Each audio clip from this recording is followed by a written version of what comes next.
تأخیر در پاسخ اسرائیل به موشک‌پرانی جمهوری اسلامی چیست؟ آیا علت العللش دخالت‌های امریکاست یا ارتش اسرائیل در حال بررسی است؟ این در حالی است که فرماندهان سپاه همچنان دارند برای ارتش اسرائیل و کشور اسرائیل رجزخوانی می‌کنند. این موضوعات این قسمت از برنامه است. مهمان این قسمت بن سبتی، تحلیلگر مسائل اسرائیل از تل‌آویو است. بدانید آگاه باشید نام این برنامه وضعیت قرمز است.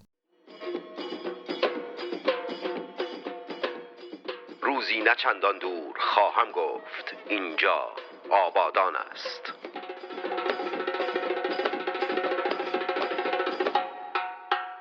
فرمانده سپاه بن در مراسم خاکسپاری این تروریست نیل فروشان برگشت تهدید کرد، مجدد گفت که نمیدونم اگر اسرائیل حمله بکنه پاسخ دردناکی بهش میدیم، یا اینکه برگشت خطاب به امریکا و اسرائیل گفت که به سامانه تاد اعتماد نکنید. تأخیر افتاده. این تأخیر آیا علت العللش چیه در حالی که جمهوری اسلامی همچنان داره رجز میخونه؟ وزیر امور خارجه‌اش باز تهدید کرده که اگر اسرائیل پاسخ بده پاسخی محکم‌تر خواهیم داد. علت العللش دخالت‌های امریکاست یا خود ارتش اسرائیل داره بررسی میکنه؟ خوشحالم که دوباره با شما هستم. من فکر میکنم این کلمه رجزخوانی که شما استفاده کردی خیلی کلمه مناسبی هست. من خودم در کانال‌های اسرائیلی این کلمه رو بسیار در این روزهای آخر توضیح دادم، چون واقعا هر چقدر عکس العمل اسرائیل به عقب میفته یا طولانی میشه یا به هر دلیلی، این باعث رجزخوانی بیشتر رژیم جمهوری اسلامی میشه. و چرا؟ چون به نظر میاد از طرف اونها حسابشون بر این هست که ضربه شدیدتر و شدیدتر خواهد بود. هرچی حسابرسی اسرائیل بیشتر میشه و تعمق در این موضوع بیشتر میشه، اونها فکر میکنن و به این نتیجه میرسن که ضربه خیلی بزرگتری خواهند خورد و به خاطر همین سطح رجزخونیشون هم بالاتر میره. و اما تأخیر اسرائیل مسلماً هم به خاطر بحث‌های داخلی، اما نه به عنوان، من کلمه بحث رو نه به عنوان جنگ و جدال به کار میبرم، بلکه به عنوان بررسی و بهتر کردن اون عکس العمل. اینجا دیکتاتوری نیست، اینجا این نیست که موشک‌ها یا مثلا وسایل غیر دقیق داشته باشند و خب رهبر یه نفر بیاد بگه خب شلیک کنید بزنید دیگه هر چی شد شد و از 200 تا 300 تا موشک یکیش هم به هیچ هدفی ضربه نزنه. اینجا میخوان دقیق کار کنن، میخوان از پول اون موشک‌هاشون یا هر سلاحی به کار میبرن درست استفاده کنن، دقیق استفاده کنن. به خاطر همین بحث و جدلی که هست برای بهتر کردن عکس العمله، نه برای اینکه مثلا یکی خودسرانه درست مثل رژیم جمهوری اسلامی یا حزب الله یا اینجور ارگان‌های تروریستی و دیکتاتوری در واقع اینجوری عمل کنن. به خاطر همین این یک دلیله. دلیل دوم مسلماً آمریکا هست. بالاخره اونها دخالت دارن، تاثیر دارن در این عکس العمل و خیلی سیاست‌های دیگه در طول از بعد به وجود اسرائیل اونها دخالت داشتن. حالا یک دفعه حرفشون رو گوش کردن و چند دفعه حرفشون رو گوش نکردن. این موارد هم بوده. آمریکا درست قبل از انتخابات هست، نمیخواد آتش افروزی خیلی بیشتر از این بشه، با اینکه ما می‌بینیم امروز صبح خودش رفته با بمب افکن‌های رادارگریز و خیلی سریع و خیلی پیشرفته مخازن اسلحه یمن رو به طور غیر منتظره کاملا زده و در واقع در بگو دیوار بشنو کرده نسبت به ایران، نسبت به جمهوری اسلامی، که ما همچین توانایی‌هایی برای عمق زمین هم داریم و بیشتر از اسرائیل هم داریم و اگر به قول معروف چپ بجنبید ما خودمون دخالت خواهیم کرد. این یک پیام مهمی هست و حتی سنتکام پیام در این مورد فرستاد و این واقعا پیامی بود برای رژیم جمهوری اسلامی. پس از یک طرف دخالت دارن ولی از یک طرف همپیمانی و برادری و دوستی عمیق و علایق مشترک و هزاران دلیل دیگر رو بین آمریکا و اسرائیل میشه دید که آخرش اگر وضع خطرناکی ایجاد بشه آخرش آمریکا تردد نمیکنه، تعلل نمیکنه در مسئله عکس العمل شدید نسبت به جمهوری اسلامی. همونجور که در آخر جنگ ایران و عراق دیدیم که هیچ تعللی نشد و اون لحظه که فرمان گرفتن واقعا تا آخرش یعنی عمل کردن.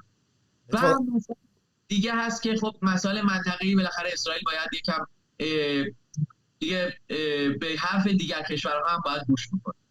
اتفاقا نکته بعدی که می‌خواستم بهش بپردازم همین حمله امروز امریکا با بمب افکن‌های B2 بود که چه پیامی میتونه برای جمهوری اسلامی داشته باشه که خلاصه توضیح دادی.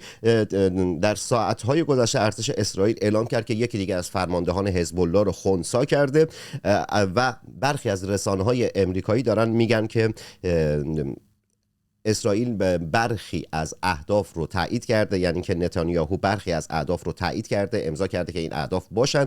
آیا اطلاعاتی در این مورد داریم؟ آیا میشه تا قبل از حمله و تا قبل از پاسخی که اسرائیل میخواد بده متوجه شد، یا اینکه گمان زنی هایی که در روزها و هفته‌های گذشته شده که سکوهای نفتی رو خواهد زد، به مناطق نظامی رو خواهد زد، پایگاه‌های هسته‌ای رو خواهد زد، آیا تحلیل نزدیک به واقعیت میتونیم داشته باشیم یا نه اونقدر دقیق و اونقدر محرمانه اسرائیل رفتار میکنه که تا دقیقه 100 هیچ کس نتونه بفهمه؟ فقط اومدم بگم که برای بقای مجله تصویری سینما رکس نیاز به حمایت شما وجود داره. 3 گزینه شهروند پرسشگر، شهروند نگران و شهروند سیاسی. این پایین کنار دکمه سابسکرایب که دکمه جوین ممبرشیپ یا همون حق عضویت هست رو میتونید بزنید و عضو بشید و این گونه به بقای مجله تصویری سینما رکس که صدای شما ملی گرایان است کمک بکنید. اینطوری هم فرهنگ سازی کردیم که هزینه یک رسانه رو مردم باید پرداخت بکنن، نه کشورها و دولت‌هایی که به دنبال منافع خودشون هستن. هم سبب بقای مجله تصویری سینما رکس شدید. هیچ گونه اولویت هم نیست، یعنی این گونه نیست که بگم آقا یک سری امکانات دیگر در اختیار کسانی که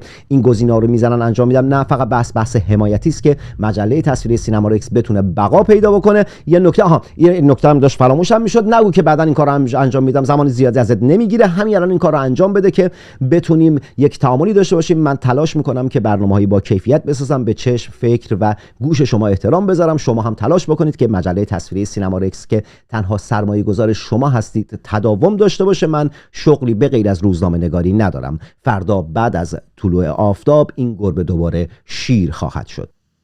نه، ما نمیشم گفت متاسفانه یا خوشبختانه این مسئله هست برای سران نظامی و سران دولت. ما فقط در همین حد حدس و همین نام‌هایی که شما بردید میتونیم فکر بکنیم، چون فکر ما به این طرف هست. این دلیل نمیشه که واقعا درست باشه. حالا سکوهای نفتی یا تأسیسات هسته‌ای که اونها مثل این که به کنار رفته به خاطر همین درخواست آمریکا.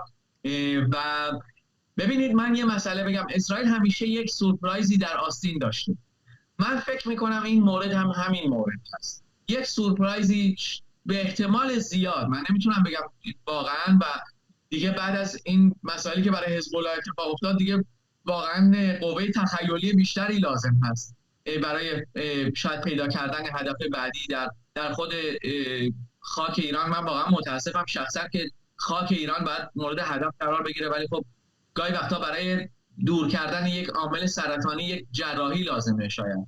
پس ما فقط میتونیم در حد همین حدس بمونیم و امیدوار باشیم که یک سورپرایزی، یک چیزی که واقعا باعث تزلزل، تعجب شدید، غافلگیری شدید رژیم بشه که شاید حتی باعث یک موجی از مردم، شاید از سران ارتش، شاید چیزهای دیگه بشه، ولی غیر ممکنه حد زدنش.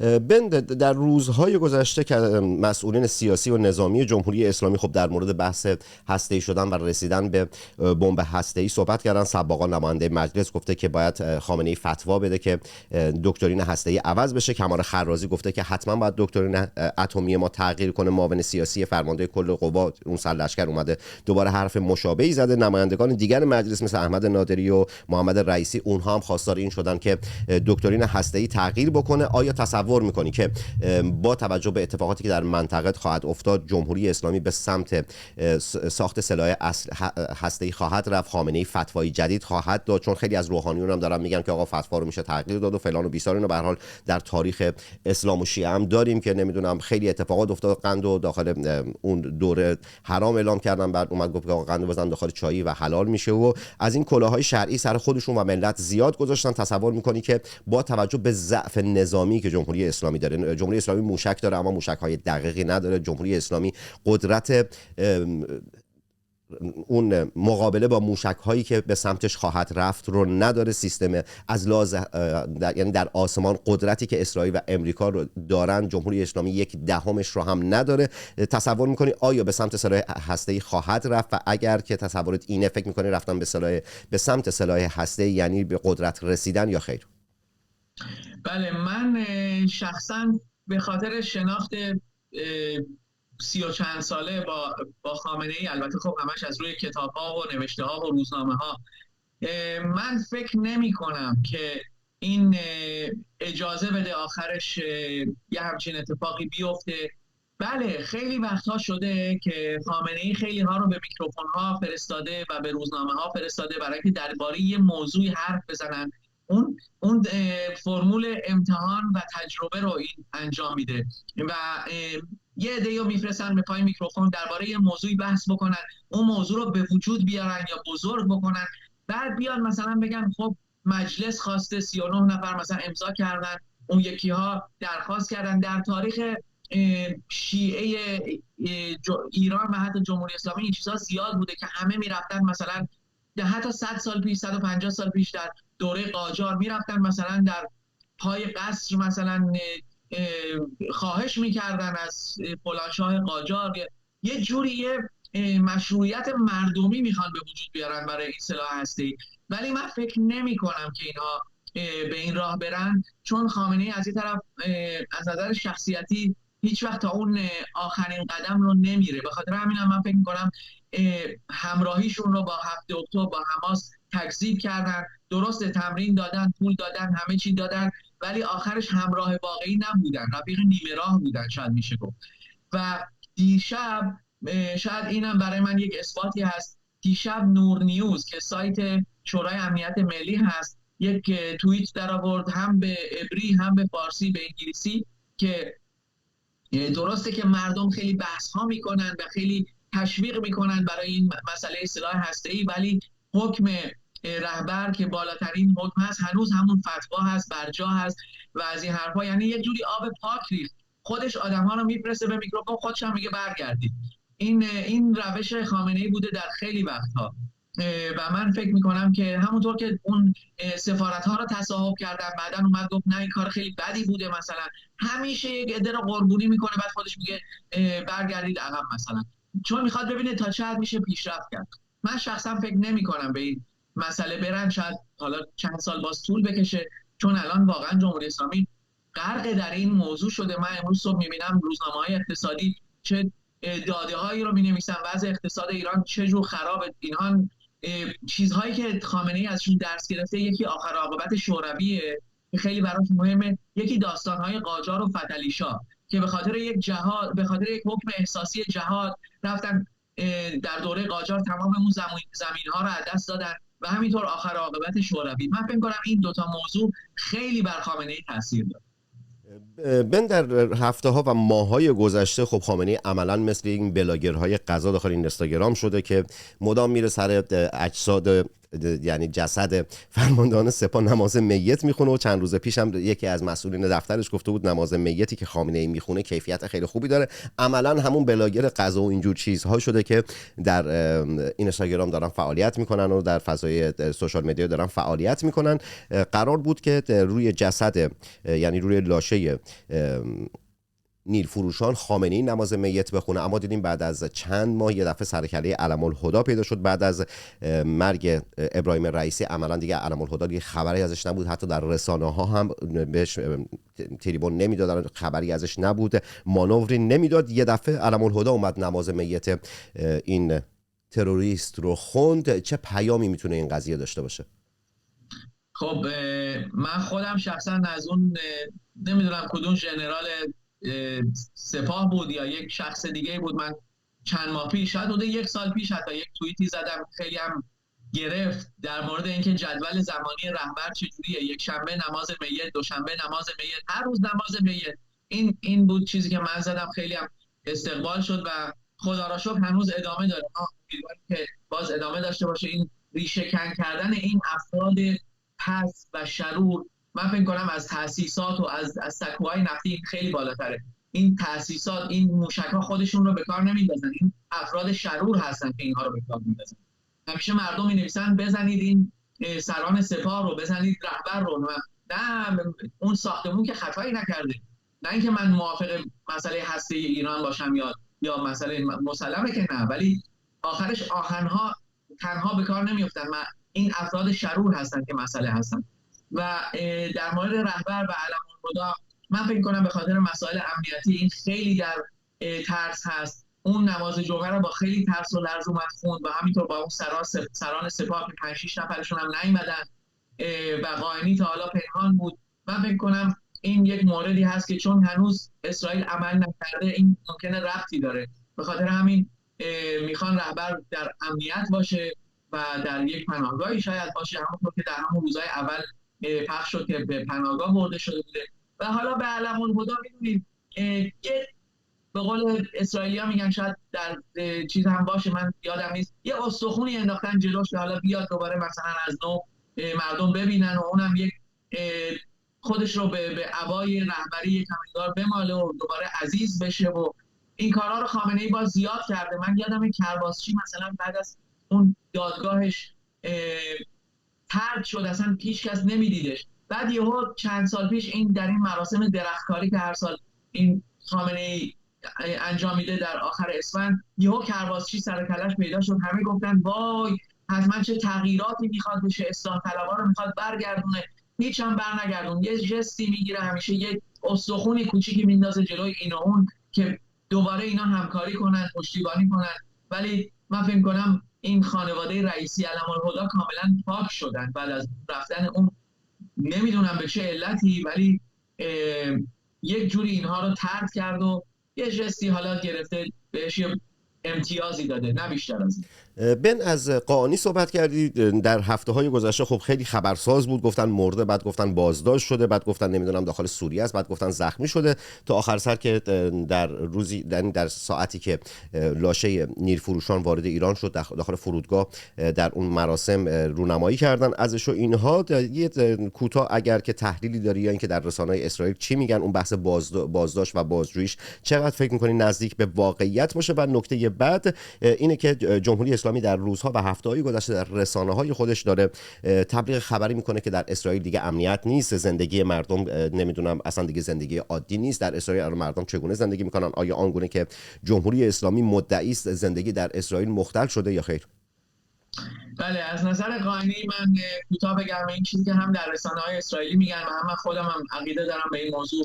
مسئله قائنی یه اشتباه یعنی چشمی برای ما به وجود آورد و اما خیلی شایعه خوبی بود. این واقعا به نظر من یکی از بوم‌های شایعی و توطئه‌ای بود که خیلی خوب عمل کرد. حالا هر کسی این کارو کرده واقعا کار خیلی عالی به وجود آورده بود و رژیم رو تکون داد. در واقع این من فکر می‌کنم ما عادت داشتیم قائنی رو ببینیم، ولی ما به یاد نمیاریم که فرماندهان سپاه قدس در دهه‌های 70 ایرانی 80 ایرانی همیشه ناپدید بودن، همیشه بیرون نبودن، تا اینکه به جنگ سوریه رسیدیم. اون موقع سلیمانی ظاهر شد، در واقع در 2314 میلادی مثلا شروع کرد. البته خب سیستم‌های اطلاعاتی میشناختن مسلمه و گاهی اسمش می اومد در رسانه‌ها در اینترنت، ولی نه معروف باشه و همه بشناسن.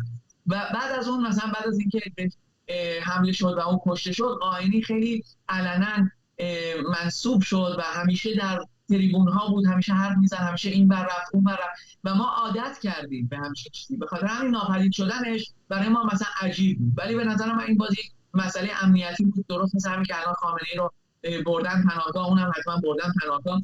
از نظر خیانت من فکر نمی‌کنم. شاید دور و بری‌هاش همیشه در این رده ها همیشه یک منشی، یک دستیاری همیشه پیدا میشه که اطلاعاتی رو رد میکنه.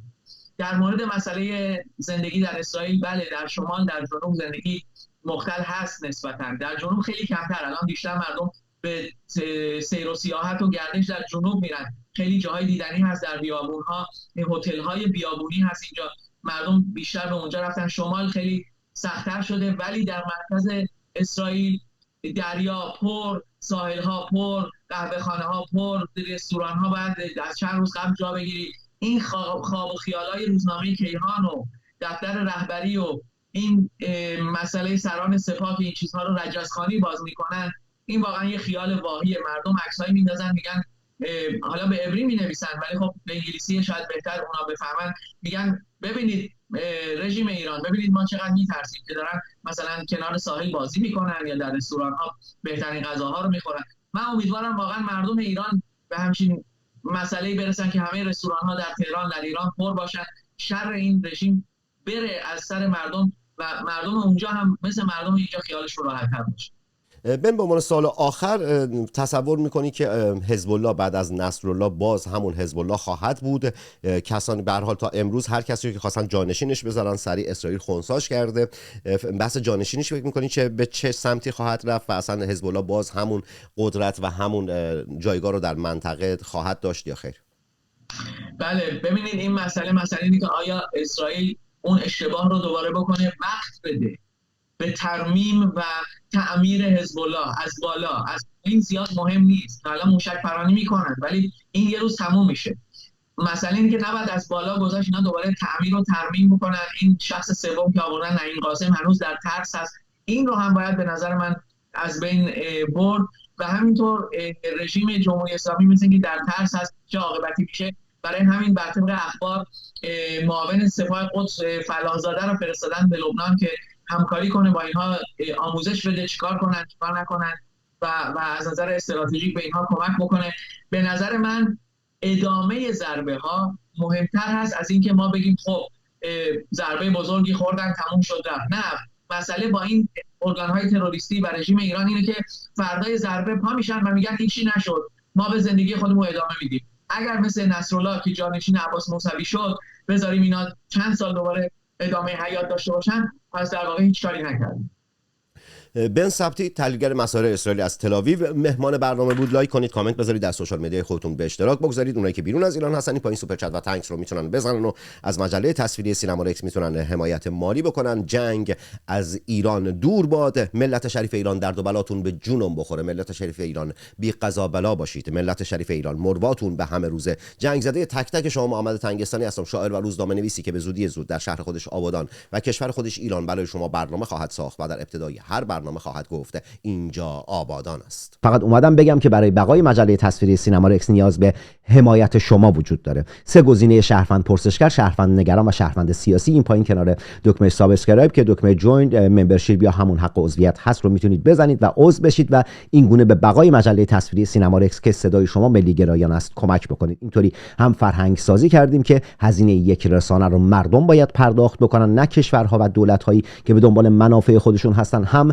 سبب بقای مجله تصویری سینما رکس شدید. هیچ گونه اولویت هم نیست، یعنی این گونه نیست که بگم آقا یک سری امکانات دیگر در اختیار کسانی که این گزینه‌ها رو میزنن انجام میدم. نه، فقط بحث حمایتی است که مجله تصویری سینما رکس بتونه بقا پیدا بکنه. یه نکته هم داشت فراموشم میشد، نگو که بعدن این کارو انجام میدم، زمان زیادی ازت نمیگیره، همین الان این کارو انجام بده که بتونیم یک تعاملی داشته باشیم. من تلاش میکنم که برنامه‌هایی با کیفیت بسازم، به چشم، فکر و گوش شما احترام بذارم. شما هم تلاش بکنید که مجله تصویری سینما رکس که تنها سرمایه‌گذار شما هستید تداوم داشته باشه. من شغلی به غیر از روزنامه نگاری ندارم. فردا بعد از طلوع آفتاب این گربه دوباره شیر خواهد شد.